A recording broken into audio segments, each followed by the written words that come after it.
또 내가 크고 흰 보좌와 그 위에 앉으신 이를 보니 땅과 하늘이 그 앞에서 피하여 간 데 없더라. 또 내가 보니 죽은 자들이 큰 자나 작은 자나 그 보좌 앞에 서 있는데 책들이 펴 있고 또 다른 책이 펴졌으니 곧 생명책이라. 죽은 자들이 자기 행위를 따라 책들에 기록된 대로 심판을 받으니 바다가 그 가운데서 죽은 자들을 내주고 또 사망과 음부도 그 가운데서 죽은 자들을 내주매 각 사람이 자기의 행위대로 심판을 받고 사망과 음부도 불못에 던져지니 이것은 둘째 사망 곧 불못이라. 누구든지 생명책에 기록되지 못한 자는 불못에 던져지더라. 이제 요한계시록이 얼마 남지 않았습니다. 특별히 오늘 말씀은 새하늘과 새 땅이 시작되기 전 사탄의 권세가 어떻게 멸망을 받고 또 많은 이들이 이 새하늘과 새 땅에 들어가기 직전에 마지막 심판을 어떻게 받는가에 대한 말씀이 기록이 되어 있습니다. 오늘 말씀 우리가 읽지 않았지만 요한계시록 20장 1절 말씀 보면 이제 이렇게 말씀이 기록이 되어 있습니다. 또 내가 보매 천사가 무저갱의 열쇠와 큰 쇠사슬을 그의 손에 가지고 하늘로부터 내려와서 용을 잡으니 곧 옛뱀이요 마귀요 사탄이라. 잡아서 1000년 동안 결박하여 무저갱에 던져 넣어 잠그고 그 위에 임봉하여 1000년이 차도록 다시는 만국을 미혹하지 못하게 하였는데 그 후에는 반드시 잠깐 노일이라 말씀이 기록이 되어 있습니다. 여기 보면 2절 말씀에 용을 잡았고 그 용을 옛 뱀이라고 부르고 이 옛 뱀은 마귀요 사탄이다 라고 말씀하고 있습니다. 성경에 뱀이 언제 처음 등장합니까? 하나님께서 에덴 동산을 두시고 그곳에 남자와 여자를 두시고 또 거기에 선악을 알게 하는 나무를 두셔서 이것을 먹지 말라고 하였을 때 뱀이 나타나서 여자를 유혹하고 결국 사람이 그 뱀의 유혹으로 말미암아 범죄하게 되는 것을 우리는 기억하고 있습니다.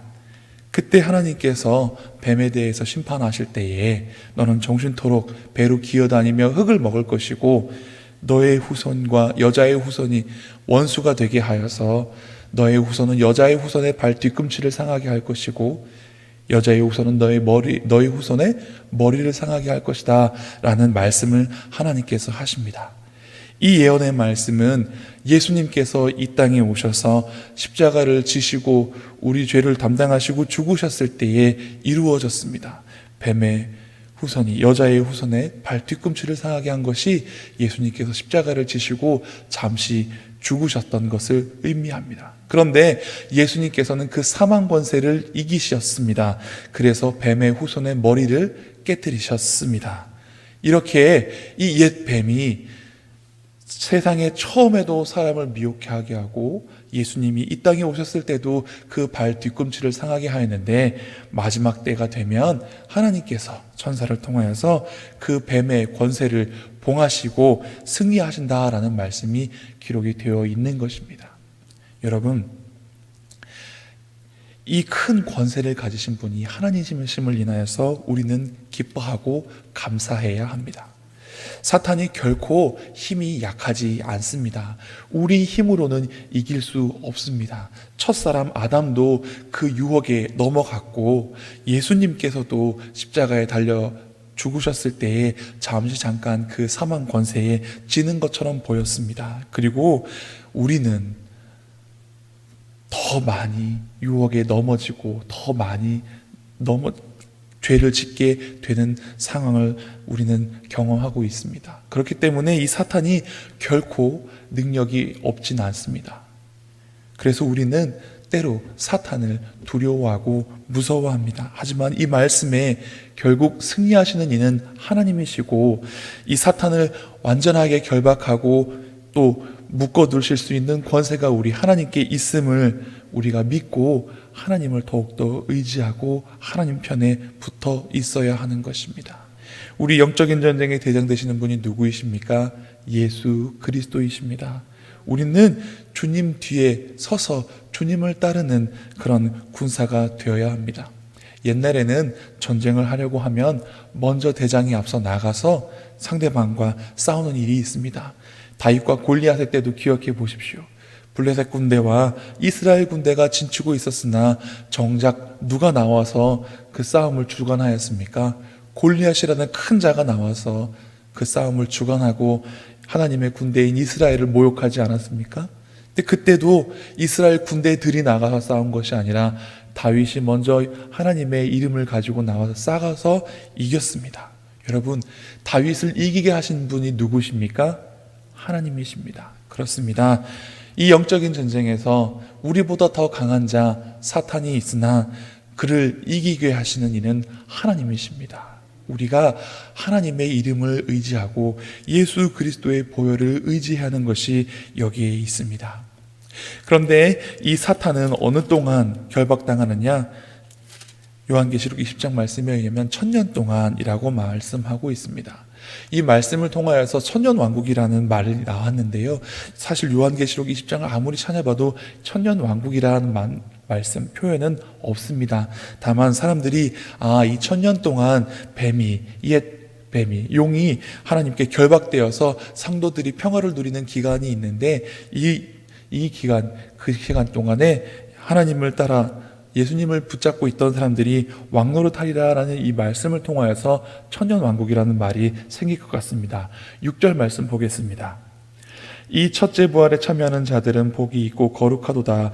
둘째 사망이 그들을 다스리는 권세가 없고 도리어 그들이 하나님과 그리스도의 제사장이 되어 천년 동안 그리스도와 더불어 왕노릇하리라 라는 이 말씀에서 천년왕국이라는 말이 생긴 것 같습니다. 그리고 이 천년왕국에 대해서 많은 신학자들이 아직도 답을 내리지 못하고 있는데, 이 평화로운 천년왕국이 실제적으로 정말로 숫자 1000을 의미하는 천년왕국인지 아니면 긴 세월을 의미하는 천년왕국인지에 따라서 무천년설을 가리키기도 하고 천년왕국설을 가리키기도 합니다.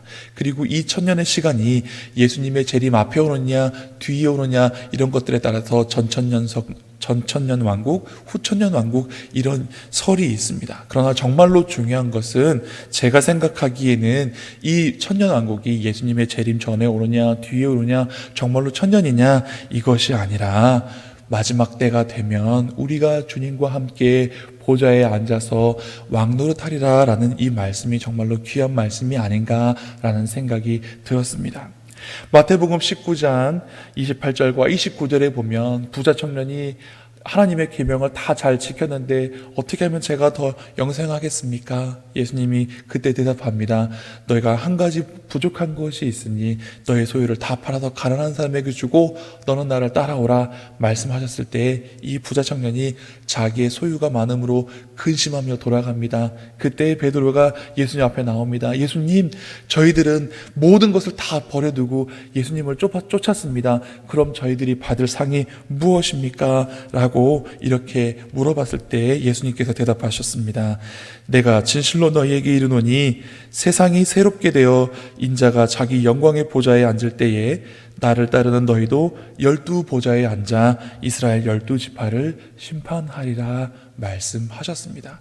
이것은 요한계시록에 있는 말씀은 새로운 말씀이 아니라 이미 예수님께서 예수님을 따르며 모든 것을 버린 사람들이 받을 상에 대해서 언급하셨을 때 나왔던 말씀입니다. 그래서 베드로가 뭐라고 말합니까? 너희는 택하신 족속이요 왕 같은 제사장들이다 라고 말씀하신 것입니다.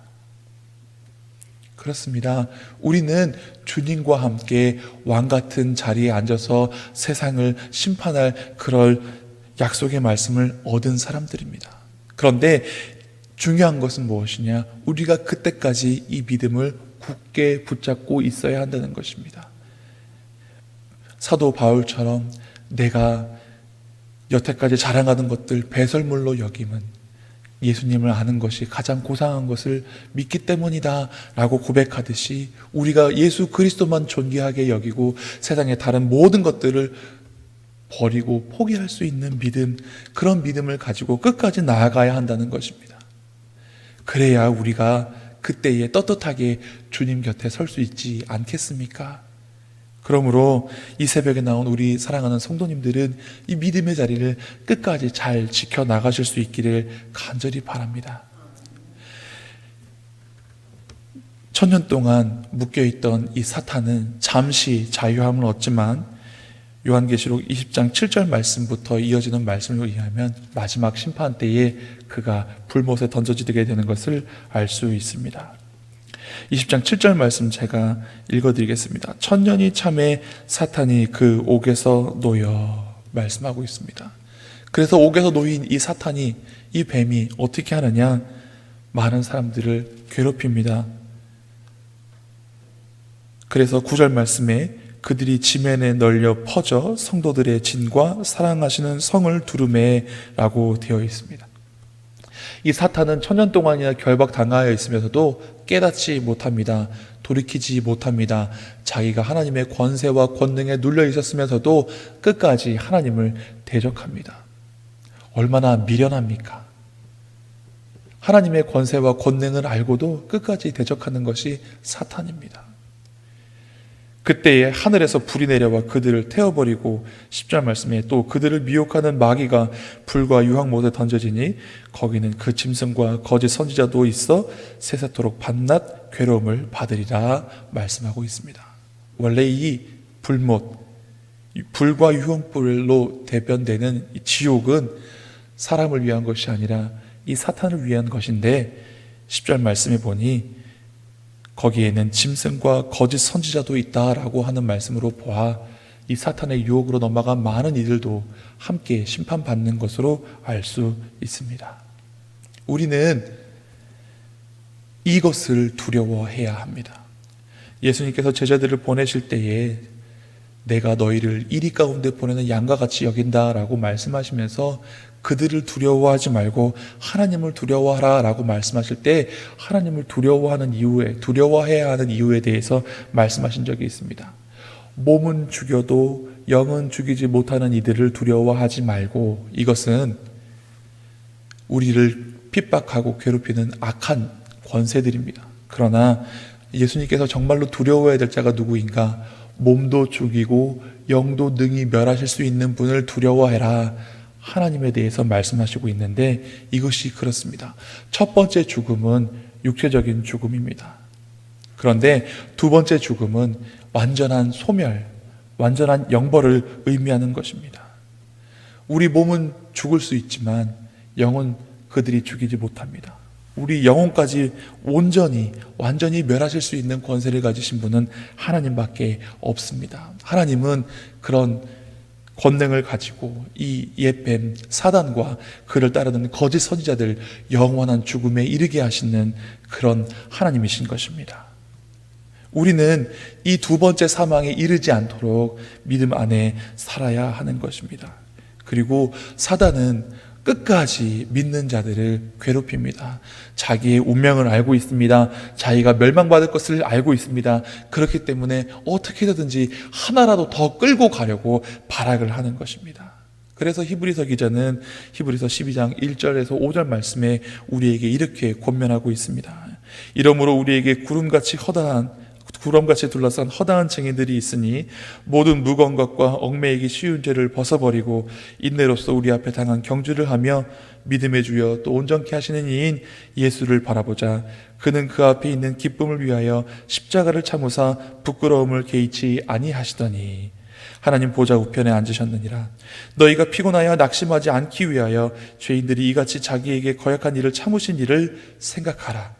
너희가 죄와 싸우되 아직 피 흘리기까지는 대항하지 아니하고 또 아들들에게 권하는 것 같이 너희에게 권면하신 말씀도 잊었도다. 일러스되 내 아들아 주의 징계하심을 경히 여기지 말며 그에게 꾸지람을 받을 때에 낙심하지 말라.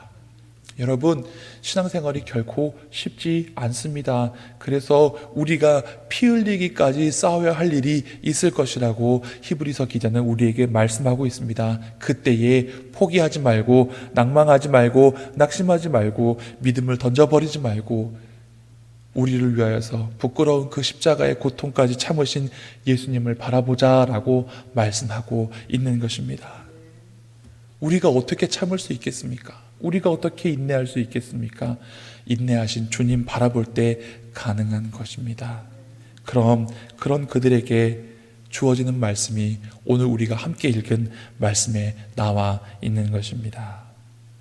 11절 말씀입니다. 또 내가 크고 흰 보좌와 그 위에 앉으신 이를 보니 땅과 하늘이 그 앞에서 피하여 간데 없더라. 뒤에 오는 21장에 보면 또 내가 새 하늘과 새 땅을 보니 라고 되어 있는데, 새 하늘과 새 땅을 위하여서 먼저 이루어져야 될 전제 조건이 이전 땅과 이전 하늘이 사라지는 것입니다. 이 마지막 심판 때가 되면 이전 것이 다 지나가게 되는 것입니다. 성경은 우리에게 뭐라고 말씀하고 있습니까? 그리스도 안에 있으면 새로운 피조물이니 보라 새 것이 되었도다 말씀하십니다. 세상을 창조하신 하나님, 예수 그리스도로 말미암아 세상이 다시 새롭게 시작되는 것을 우리는 이 말씀을 통해서 깨닫게 됩니다. 저와 여러분들은 날마다 새로워져가는 사람들이 되어야 합니다. 예수 그리스도 안에 있어야 합니다. 우리가 예수 그리스도의 안에 있어야 하는 이유가 여기 말씀에 또 나와 있습니다. 우리 12절과 13절 말씀 함께 읽어보겠습니다. 또 내가 보니 죽은 자들이 큰 자나 작은 자나 그 보좌 앞에 서 있는데 책들이 펴 있고 또 다른 책이 펴졌으니 곧 생명책이라. 죽은 자들이 자기 행위를 따라 책들에 기록된 대로 심판을 받으니 바다가 그 가운데서 죽은 자들을 내주고 또 사망과 음부도 그 가운데서 죽은 자들을 내주매 각 사람이 자기의 행위대로 심판을 받고. 아멘. 이 생명책에 무엇이 기록되어 있는지 모르지만 각 사람이 자기의 행위대로 심판을 받는다라고 성경이 말씀하고 있습니다. 그런데 여러분, 행위대로 하나님 앞에 서서 구원받을 수 있는 분이 여기 있으십니까? 여러분 행위가 의로워서 우리가 마지막 이 심판 때에 하나님 앞에 의롭게 서서 이 심판을 무사히 견딜 수 있을 자신이 있습니까? 그렇지 않습니다. 그래서 우리가 예수님을 의지해야 하고 예수 그리스도의 보혈, 그 피를 유월절 어린 양의 피라고 부르는 것이고, 세례 요한이 세상 죄를 지고 가는 하나님의 어린 양이라고 예수님을 말한 이유가 여기 있는 것입니다. 여러분, 이 생명책이 요한계시록 여기에 처음 나왔겠습니까? 그렇지 않습니다. 출애굽기 32장을 보면 이스라엘 백성이 모세가 시내산에 올라간 사이에 금송아지를 만들어서 하나님 앞에 범죄합니다. 그래서 하나님께서 오죽하시면 야, 내가 쟤들 다 쓸어버리고 너부터 다시 시작하자 하신 적이 있습니다. 그때 모세가 아이고 하나님 감사합니다 하지 않았습니다. 뭐라고 말하냐면 하나님 용서해 주십시오라고 말합니다. 그래서 출애굽기 32장에 이런 말씀이 있습니다. 이튿날 모세가 백성에게 이르되 너희가 큰 죄를 범하였도다. 내가 이제 여호와께로 올라가노니 혹 너희를 위하여 속죄가 될까 하노라 하고, 모세가 여호와께로 다시 나아가 여짜오되 슬프소이다. 이 백성이 자기들을 위하여 금신을 만들어 싸우니 큰 죄를 범하였나이다. 그러나 이제 그들의 죄를 사하시옵소서. 그렇지 아니하시면 원컨대 주께서 기록하신 책에서 내 이름을 지워버려 주옵소서. 여호와께서 모세에게 이르시되 누구든지 내게 범죄하면 내가 내 책에서 그를 지워버리리라. 아멘. 여기 출애굽기에 이미 하나님의 생명책이 등장하고 있습니다. 모세가 어째서 이 생명책을 알 수 있었을까요? 하나님께서 모세에게 성막과 성소에 들어가는 모든 것들에 대한 규례를 가르쳐 주실 때 하늘에 있는 모형을 보여주셨다라고 말씀하십니다. 그래서 모세는 생명책이 있는 것을 알고 있었습니다. 그래서 하나님 이스라엘 백성 멸하시려거든 저를 그 생명책 이름 중에서 없애주십시오라고 얘기를 하고 중보를 하기 시작한 것입니다. 그때 하나님께서 이 모세의 중보로 말미암아 그들을 용서하셨습니다. 그 생명책에 그들의 이름을 두셨습니다. 모세가 그렇게 한 것은 장차 오실 예수님, 우리의 구원자 되신 메시아 예수 그리스도께서 모세와 같이 하나님과 우리 사이에 중보자 되셔서 생명책에 우리의 이름이 계속해서 남아있도록 하실 것을 예표한 것입니다. 그러므로 우리는 예수 그리스도 안에 있어야 합니다. 날마다 사탄이 한 사람이라도 우리를 더 끌고 가려고 하는 그때에 예수 그리스도의 십자가 붙잡으시고 예수님 보혈 의지하여서 마지막 생명책 심판 받을 때에 하나님 앞에 의롭게 서 있을 수 있는 저와 여러분 되실 수 있기를 간절히 바랍니다. 기도하시겠습니다. 하나님께서 큰 권세를 가지시고 마지막 때에 알곡과 가라지를 나누듯이 악한 영과 예수 그리스도에 속한 자들을 심판하실 줄 저희가 이 말씀을 통해서 믿습니다. 하나님, 아무리 힘들고 어려운 일이 있어도 사탄의 유혹과 핍박이 있어도 예수 그리스도 꼭 붙잡고 나아가게 하여 주시옵소서. 첫째는 대장 되신 예수 그리스도 따라가게 하여 주시옵시고, 두 번째는 하나님 심판 때에 하나님과 우리 사이에 변호사, 중보자 되실 예수 그리스도의 보혈 꼭 붙잡고 나아갈 수 있도록 도와주시옵소서. 날마다 예수님을 따라 영적인 싸움 싸워 나아가 이기게 하여 주시옵시고, 또 마지막까지 예수 그리스도의 보혈 은혜를 힘입어서 하나님 앞에 설 수 있는 저희들 되게 하여 주시옵소서. 감사드리며 예수님 이름으로 기도드리옵나이다. 아멘.